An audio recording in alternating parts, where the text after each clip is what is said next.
This is Made in America with Chef Dave, and I would love to introduce you guys to the Greenside Restaurant at Lockmere Country Club in Tilton, New Hampshire. We have a great menu prepared, and I'd love to show you what we're doing here. Let's get into it.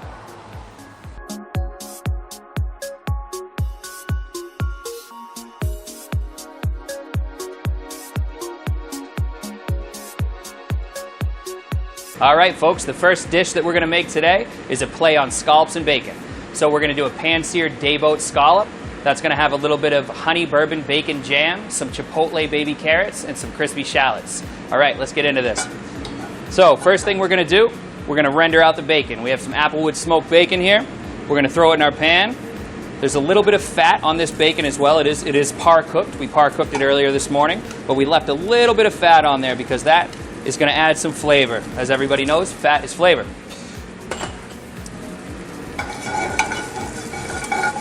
So you want to hear that rolling a little bit. You don't want to sear it. You just kind of want to render out that fat a little bit. When you're sautéing, you always want a towel in your left hand, tongs in your right, or the opposite, depending on what hand you like to use. But you don't want to burn yourself on a pan, that's for sure. And I've seen it happen. A lot of young cooks, they have scars all over their arms, all over their hands. It's no bueno. I know this is Made in America, and I said bueno. That's my fault. All right, we're rendering that bacon out. Now we're going to hit that with a little caramelized onions. All right, they're over here. Dump a little bit of those in there. Maybe they'll come out one of these days, maybe not. Don't need much. We're going to flip that around a little bit. All right, we're going to add a little bit more. There we go. So now all that fat from the bacon is infusing these caramelized onions. And that's where you're going to get your flavor. All right.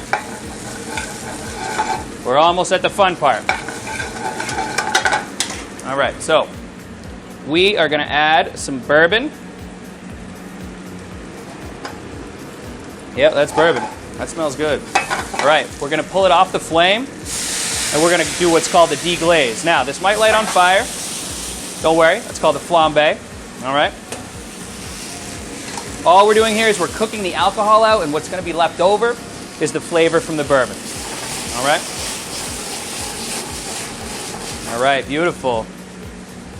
Now we're going to hit it with some honey as soon as that flame is almost gone. Gorgeous. All right.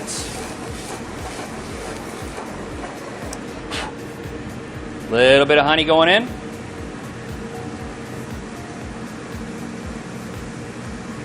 Perfect.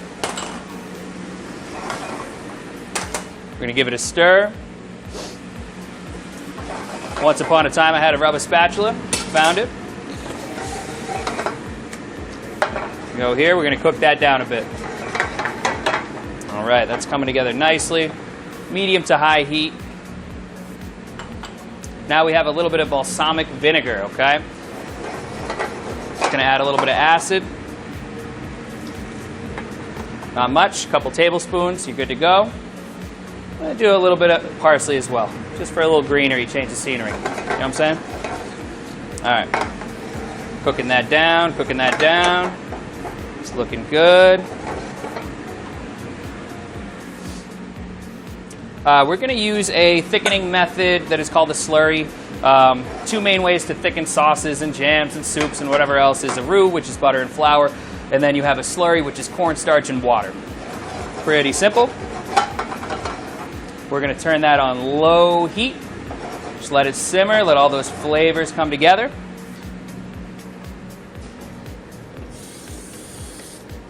Just add a little bit of cornstarch in this bowl.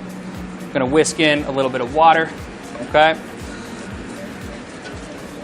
And then we're going to add it to our jam, and that should complete. Oh, that's looking good. All right. The thing when you're slurrying anything is you want to make sure that you are at somewhat of a rolling boil. because your thickening agent will not thicken if it's not boiling. Gorgeous, look at that. All right, we're going to pull that off the heat. That's going to hang out for a few. And we're going to work on our chipotle carrots. All right, high heat. When you're starting something on saute, I always tell my young cooks this. If you put your ingredients in the pan before your pan is hot, it ruins the whole dish. So what you have to do, you have to heat your pan up, then you add your oil. I've seen some people add oil in a cold pan. That's a no-no. We're not doing that around here. So we're going to heat the pan up first. We have some blended oil. This is 10% olive oil.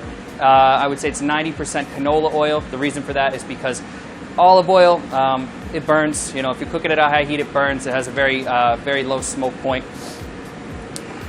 So canola oil has a high smoke point. So you mix those two together and you have a perfect saute oil. We have our baby carrots. These have been blanched. So we blanch these and then we cut them in half.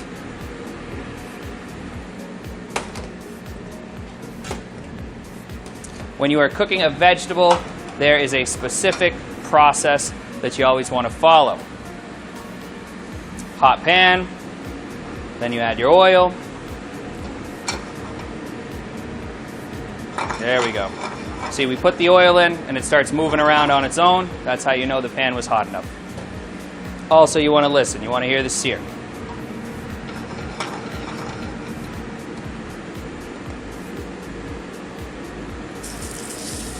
All right, you hear that? That's a beautiful sound. Then, of course, we season everything. You always season from above, so it spreads out properly. If you season really close to whatever you're trying to season, it's going to clump up. That's when you get a bite that's saltier than the rest. And you don't want that. All right, hear that cooking up. You know, I put 4 in there. I'm really thinking it needs 5 now that I look at it. I'm going to throw that in. All right.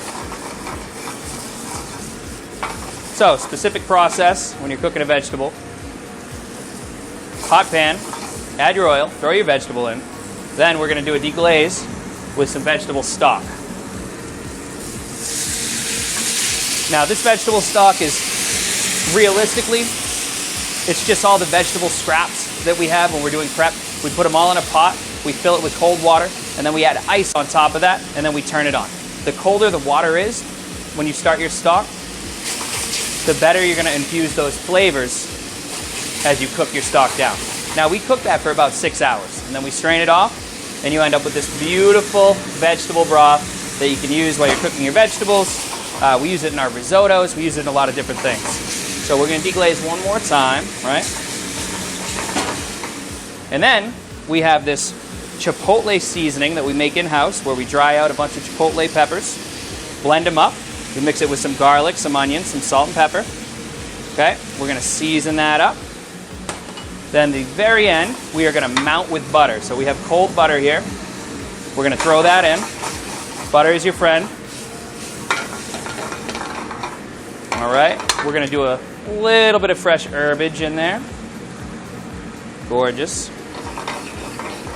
All right, we're going to turn the heat down now.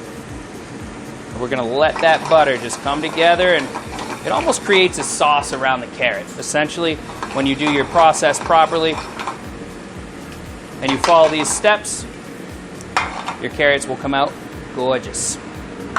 All right, next step. We're going to go to the main component of the dish, or the center of the plate item, and that is the day boat scallops. I have to order these scallops 3 days in advance. The fisherman goes and gets them, and they deliver them here fresh. It's the only way to go. They are dry packed. We're going to season both sides. All right, season from above. We want to get our pan nice and hot. We're closed today at the restaurant, so I'm using all these stations. Normally, you'd have a cook on every single one of these stations, and I'd be in the way right now, so it's a good thing we're closed on Tuesday so we can make this happen. We are open to the public here at the Greenside. We're always open to the public. We're Wednesday through Sunday. We open at 4 o'clock for dinner. This dish that I'm making right now will be on our winter menu, which is going to drop, let's say, about a month or so. All right, that pan's heating up. Gonna find our oil. Now you can really mess things up here. If you put your oil in too soon, you're not gonna get the proper sear on your scallop.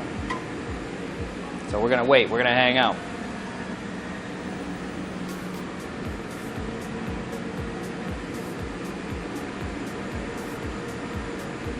All right, that's heating up nicely. Throw a little oil in there. Ooh, see the smoke coming? We are ready. So we're going to turn our pan down a little bit, and then we are going to gently place our scallops away from us into the pan.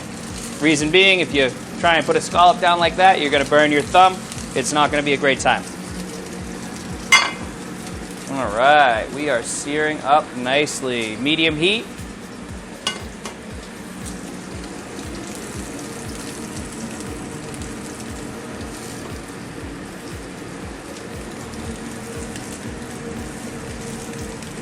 Definitely adjust as you go a little bit, but realistically we just kind of want to let that ride and do its thing.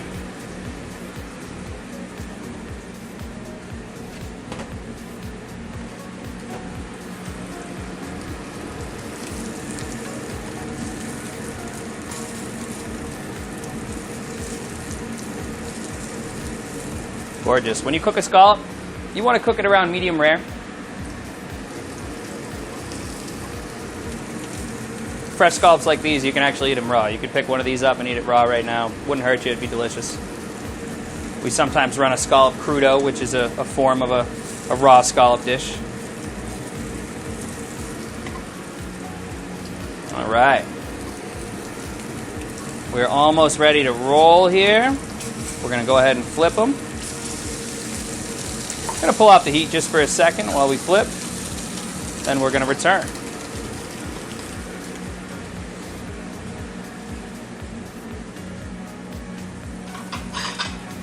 When you do scallops, you want to sear both sides. Sometimes you go to a restaurant and you get your scallop, it's beautifully seared on one side. You pick it up, it's completely white. That's not how we want to roll.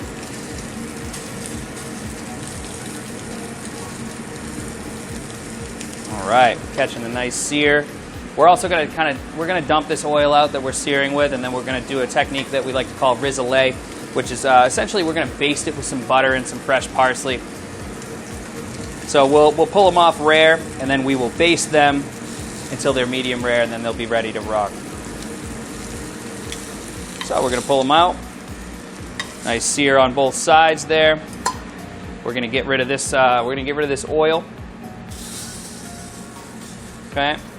We're going to wipe our pan out. So this pan is still pretty hot. We are going to add some butter. All right. We're going to throw our scallops back in. Okay. We go 3 butter. Like I said, butter is your friend when you are cooking professionally. We're going to throw a little bit of parsley in there. All right. And then we're going to rissoler. Boom, boom, boom. And this will bring these scallops right up to medium rare, where we want to serve them, and the customer wants to eat them. All right, you got to be careful. If your pan's too hot, you're going to brown your butter. You don't want to brown your butter. Brown butter is definitely delicious, but this dish doesn't call for it. So we're going to put that aside. The last thing we're going to do is we are going to crisp up some shallots. So this is actually one of my favorite garnishes. My sous chefs pick on me quite a bit because, you know, I make a special. 9 times out of 10, it's got a crispy shallot garnish of some kind. But that's all right.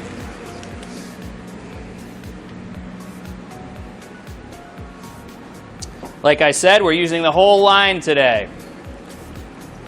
With these, I'm going to drop them in a little bit of egg wash. And then we're going to go into our flour clam fry mixture. Sorry, clam fry. That's what they call it. We don't do a lot of clams around here, but the clam fry seems to be perfect for this. All right, we're going to shake off that excess clam fry. And then we're gonna crisp these up. These are gonna be magical. They're gonna taste great. While those are frying, we do Italian night on Wednesday. We do prime rib on Thursday. We have fish fry Friday, surf and turf Saturday, and $10 burgers on Sunday. And we also do about 3 or 4 specials a night. Some people call us crazy. There are nights we have 12 specials and we're running the full menu.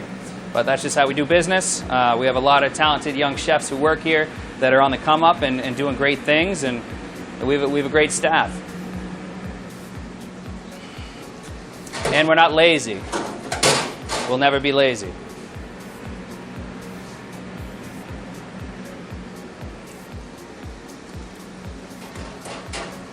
All right, these are looking good. So, right when it comes out of the oil, we want to season it. Oil tends to suck all the sodium out of your food.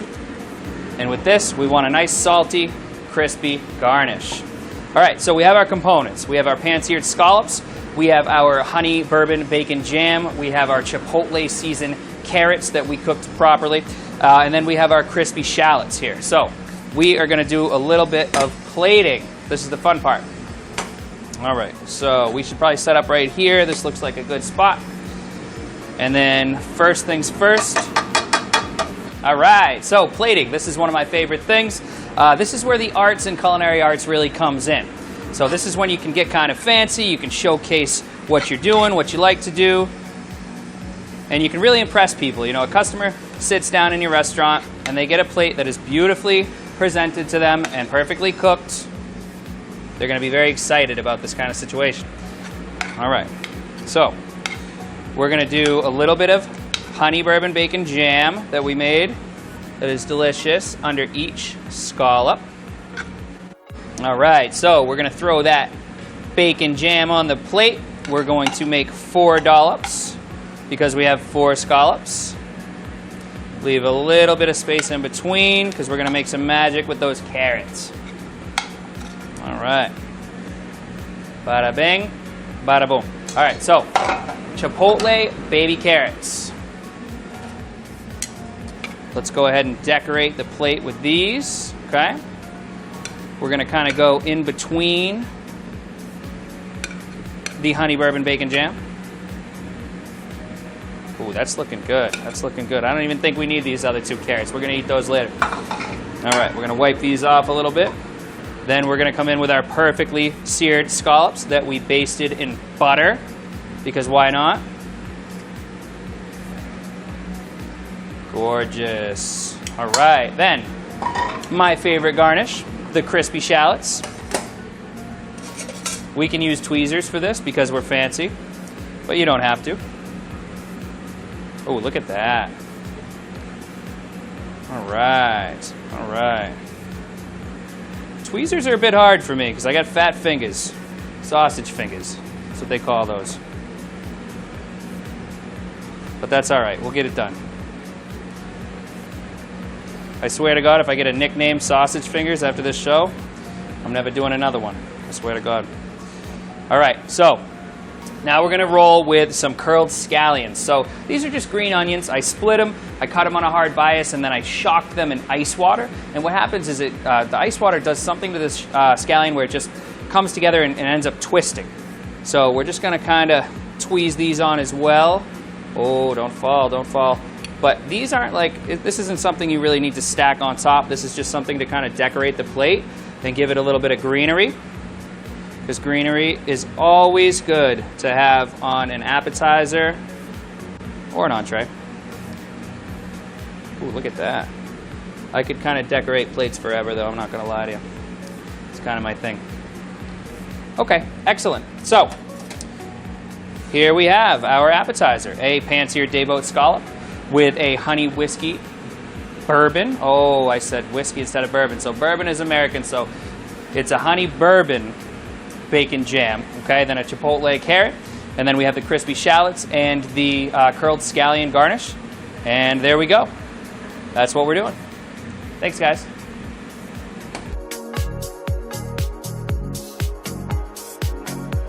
All right, welcome back to Made in America with Chef Dave. So, for an entree today, we're going to do a play on steak and potatoes. I mean, it doesn't get more American than that, right? Steak and potatoes. So we have a center cut filet mignon, all right? We're going to char grill that. That's going to be served over a roasted fingerling potato, asparagus, and caramelized onion hash. It's going to be topped with a roasted garlic and fresh thyme compound butter. And then we're going to garnish that with a little bit of Cabernet reduction and some microgreens. All right, let's get into it. So, we're going to season from above, like always. We're going to get a bunch of salt and pepper all over the place, because that's how we roll. Both sides. And then when you're seasoning a filet, you also want to season the sides of it as well. You want to really salt and pepper all over the place on this thing. You almost want to crust it. All right, so we have our filet nice and coated up. We're going to give it a quick spray. We're also going to spray the grill. So this is our char broiler. This thing is ripping hot, as you can see. You can see the steam coming off it. Get a little bit of spray on top as well for when we flip it. So here at the Greenside Restaurant at the Lockmere Country Club in Tilton, New Hampshire, we're doing a ton of this kind of food. We've run a lot of specials. This specific filet special we're actually running this weekend. So we open at 4 o'clock, Wednesday through Sunday, and we would love to serve you. So you can kind of hear that searing a little bit. We want to get those sexy diamonds on every steak that we do. You know, you kind of let it cook for a few minutes, and then you quarter turn it to create those marks like that, and then we're going to flip it over.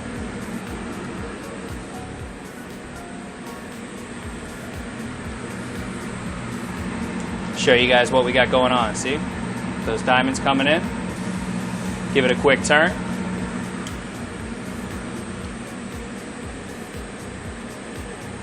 We roasted off some fingerling potatoes with some fresh thyme and garlic and seasoning. We put those in the oven for about 15 minutes.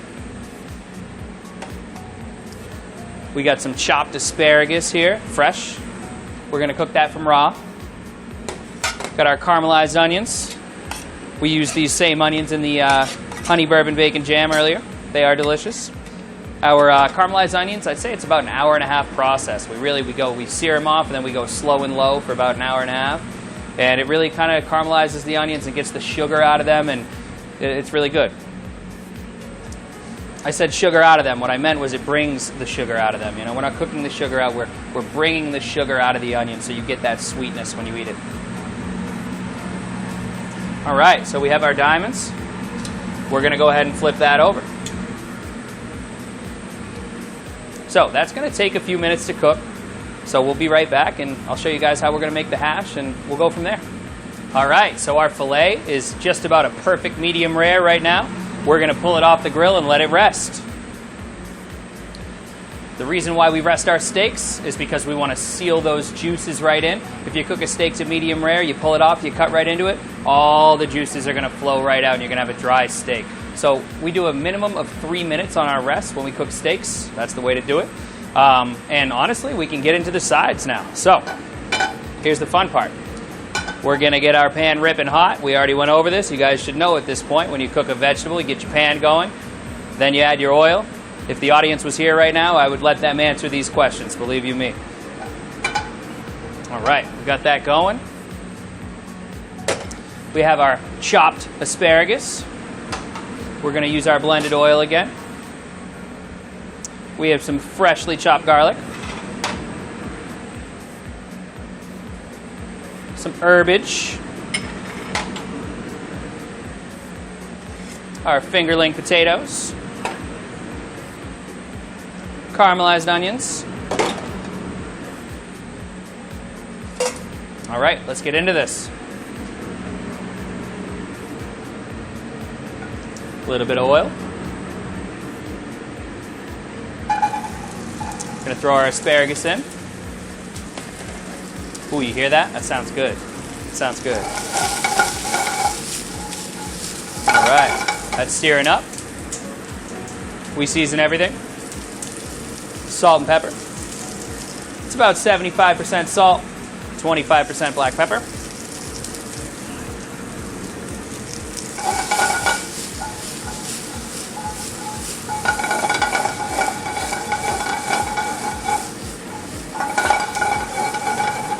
Asparagus is a funny vegetable. You can't cook it too long. It turns into mush. And you got about a 15-second window between perfect and mush. All right, we're going to add our freshly chopped garlic. I love garlic. We cook with a lot of garlic.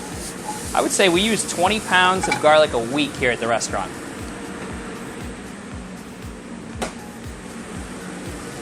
All right. So we have our asparagus fully coated in that chopped garlic.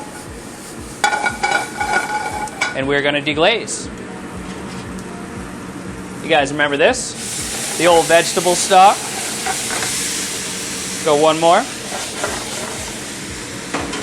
We're going to let that come down. Now we're rolling high heat all the way through this thing. It's going to be our roasted fingerling potato, asparagus, and caramelized onion hash. We are going to mount this with butter, just like we did the last vegetable, the baby carrots.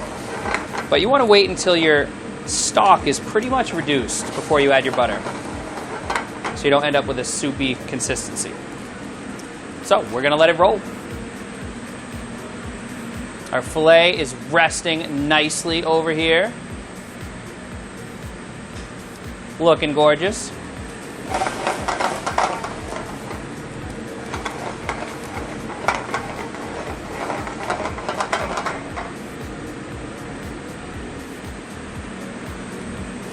Got our gorgeous fingerling potatoes here. We cut up a bunch of fresh thyme, a little bit of seasoning, a little bit of garlic.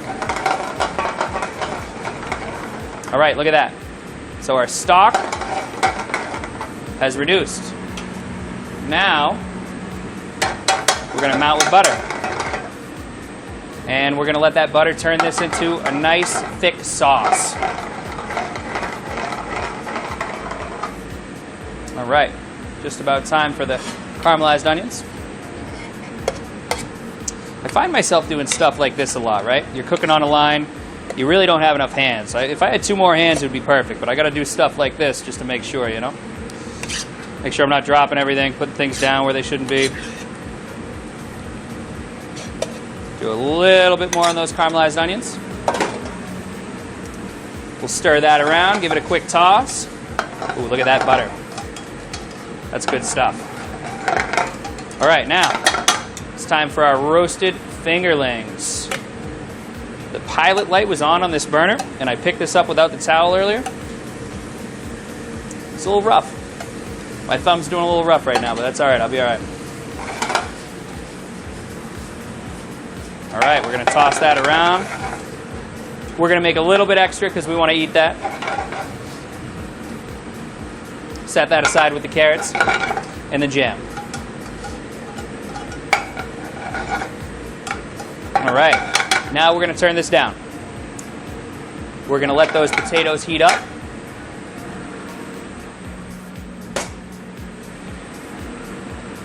We're going to go with a little bit of fresh herbage. I always like to start with herbs and finish with herbs.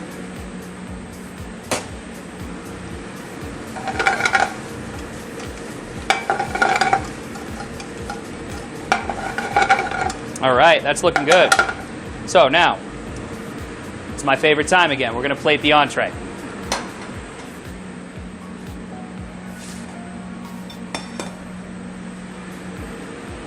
So, first on the plate, our hash.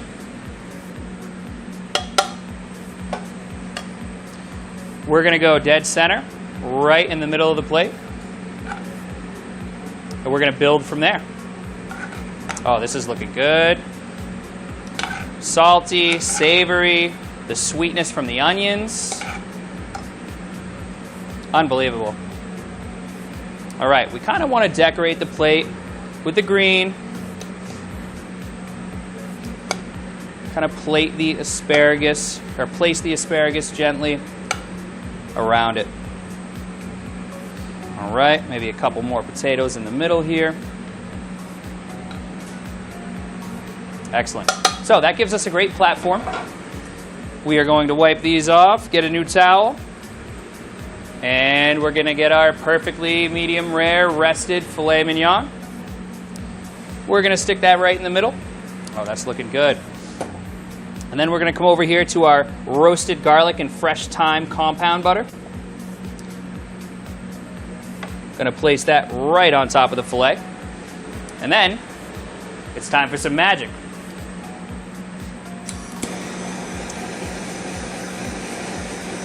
Just going to give that a little bit of heat so it starts melting all the way down the steak.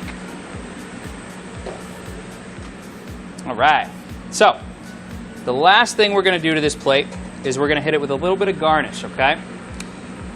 So right here we have a red wine reduction that has been cooked down with a little bit of cinnamon, a little bit of sugar, and has been thickened up with a little bit of agar-agar. So we cook it down and then we stick it into a blender. And as we're pureeing it, we add the agar-agar and it thickens that. So agar is actually dried seaweed, believe it or not. And it's used in a lot of fine dining kitchens to thicken things. We talked about roux earlier. We talked about slurry. And then a level up, we're going to talk about agar-agar. And if you can see, this is going to go on.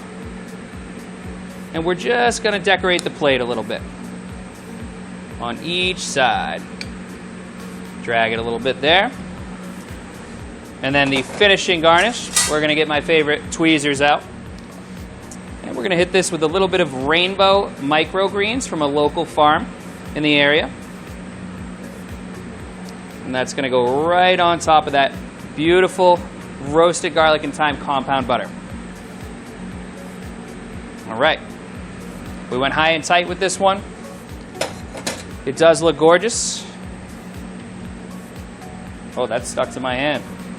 Get out of here. All right, check it out. Our play on steak and potatoes. All right, welcome back. Made in America with Chef Dave. So our entree portion, that's done, that's over with. And now we've moved on to our dessert portion. Okay, we have our sous chef, Kelsey. She's gonna show everybody how to make a traditional apple crisp with our little spin on it. So we'll have a honey ginger ice cream that she will make from scratch. And we'll also have a salted caramel drizzle over the top. This is a typical dessert that you see on menus in New England. It's definitely a New England style dish. It's an American style dish. We're just going to put our own spin on it today. So enjoy. I'll pass it off to you, Kelsey. Thank you, Chef Dave. No problem. So we're going to start with making our ice cream first. Ice cream consists of milk, cream, egg yolks. We also have a little sugar, salt. We're going to add honey to our ice cream. And then we've got some fresh ginger here. So fresh ginger is really spicy. So we're gonna take our ginger. I've already sliced it up. We don't have to peel it because we're not gonna use the ginger itself. So we're gonna put it in a pan. We're gonna add just enough water to cover it. And then we're gonna turn that on. So we're just looking to bring the ginger to a boil. This will help take out some of that heat. It will boil for about 2 minutes. Once that's done, we're gonna remove it from the heat, drain all the water off, and then we're gonna put it into our milk. We can take our milk already and get it in our pan while we wait.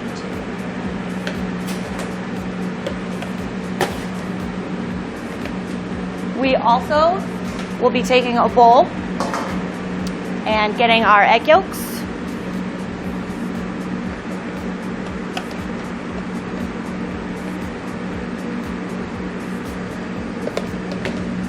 And our sugar together. We want to whisk this quickly, and we're going to whisk it until it turns pale yellow.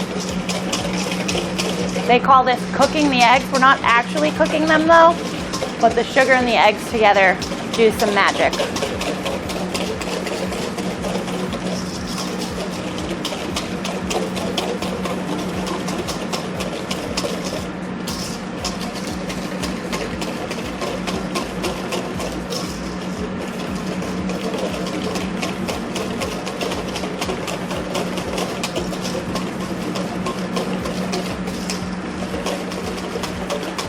We're almost getting to where we need to be.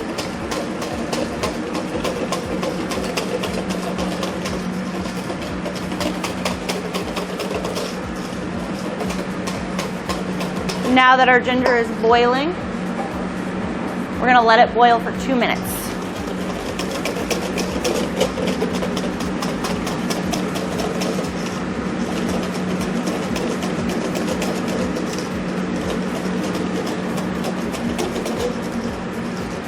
Our eggs have reached where they need to be. We're going to shut our ginger off. I'm going to take it and I'm going to drain the water out.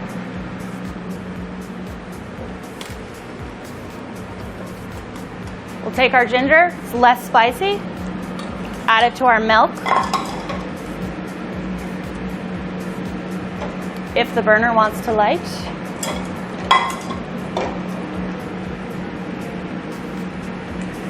And we're going to bring that to a boil. Once it boils, it's going to sit in the milk for about 1 hour to infuse it. We don't have that kind of time today, so we're just going to bring it for a minute, and then we'll strain the ginger out, and we'll move on to making our ice cream. Now that we have let our ginger infuse into our milk, we're going to strain the ginger out.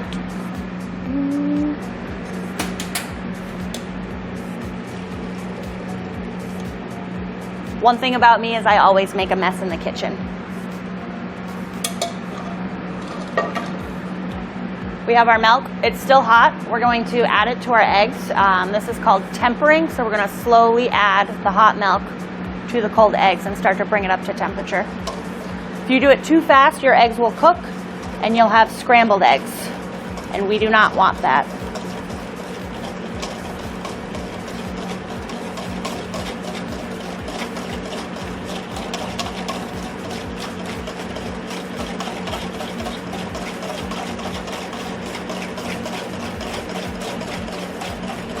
Once you start adding a little bit, you can add a little faster.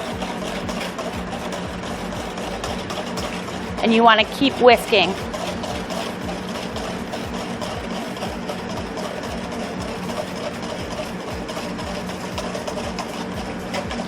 So now that all of our milk is in our eggs, we're going to bring it to a double boiler.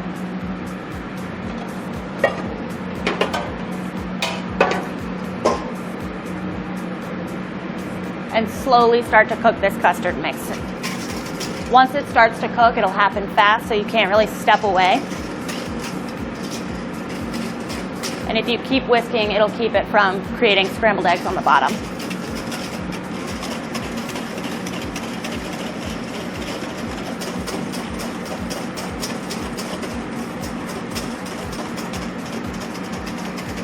This part seems to take forever. We're going to bring this up to the consistency that we're looking for, and we'll be right back. We have reached the consistency that we want. Our egg yolks have thickened to a nice custard. They call this a creme anglaise. You can use it as kind of a dessert sauce if you were going to add vanilla. So we're going to take that. We're going to add our cream. Whisk it right in.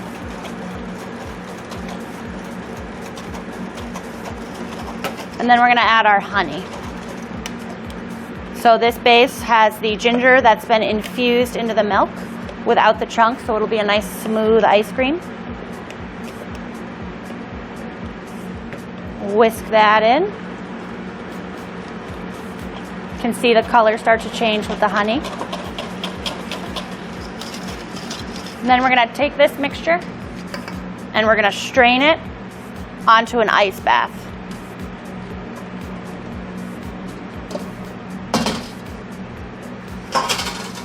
The key with making ice cream is to let your custard cool. Makes it easier to spin. So while we let that sit, we're going to start our apple crisp. So we start with apples. I've already peeled and cut some. So we've got apples. We're going to throw them in a bowl. We're going to add some sugar, some vanilla,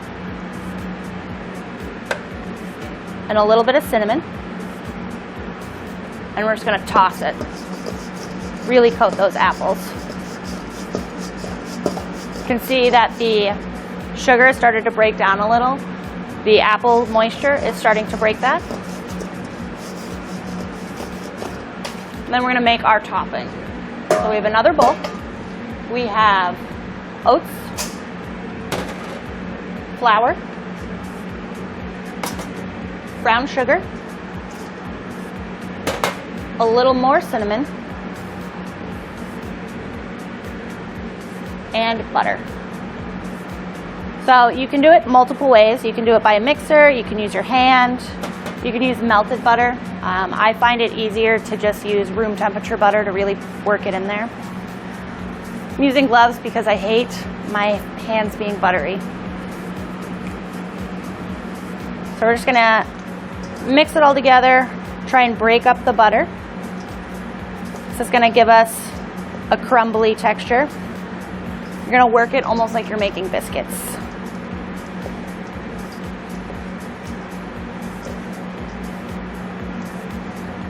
If you overwork it though, then it'll be more of a dough and not a crisp or a crunchy topping, which I have done.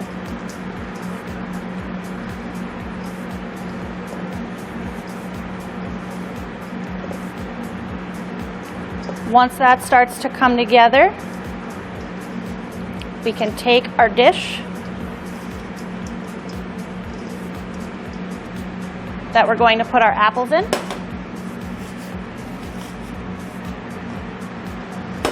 And just scoop some apples right into it.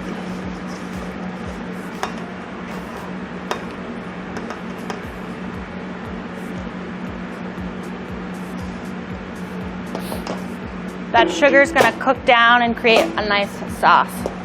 And we're going to take our topping, pile it right on top. Again, I make a mess. And then we're going to take this and we're going to throw it in the oven, and I'll show you what it looks like when we come back. Now that our apple crisp has come out, it's nice and golden brown delicious. We're going to set it aside. And then we're going to take our cooled ice cream mixture and we're going to pour that right into our ice cream maker. So this is one that I had at my house. We're going to get it spinning. You want everything to be nice and cold. We're going to pour that in.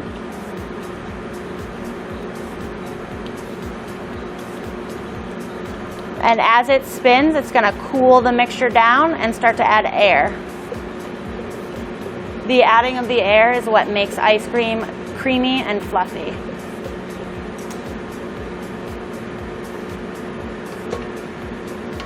You'll be surprised, but this mixture will double in size. So while that's spinning, we're going to make our caramel sauce. So it's going to be a salted caramel. Take our sugar, put it in our pot. We're going to add water. You can do it without water, but I find this way a lot easier.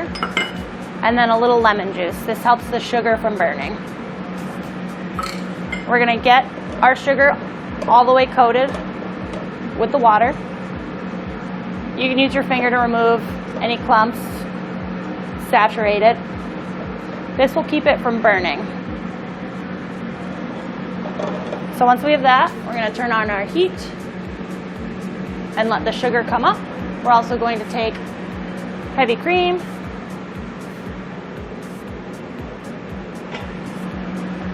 a little butter, and salt, and get that warming too.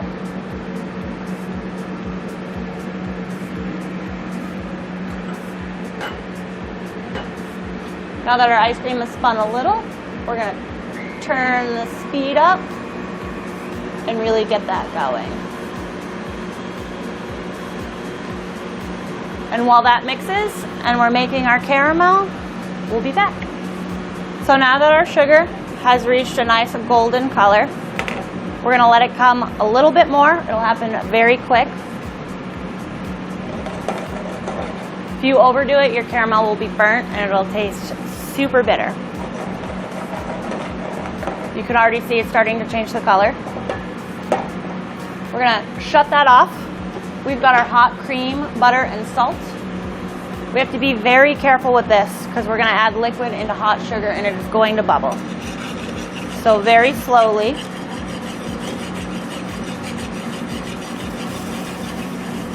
We'll whisk it in. Careful of the steam, it will burn you.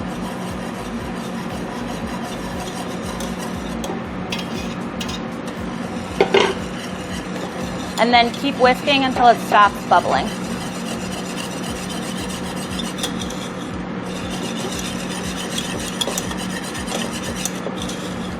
And just like that, we have caramel. So now we're gonna plate our dessert. We do still have ice cream spinning, but I made some ahead of time. So I've got ice cream. We have our apple crisp. We're gonna take spoons, take our honey ginger infused ice cream. See how creamy that is? We're gonna plop it right on top. And then we'll take another spoon and our caramel.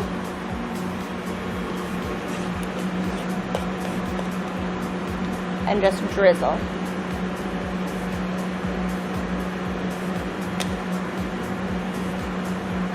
And just like that, we have apple crisp.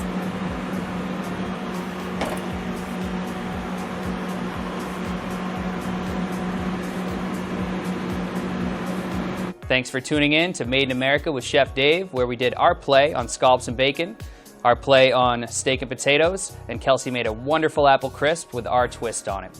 So if you want to find us on Instagram, I'm at Chef Dave Fraser. And if you want to follow us and the restaurant on Facebook, look up Greenside Restaurant at Lockmere Country Club.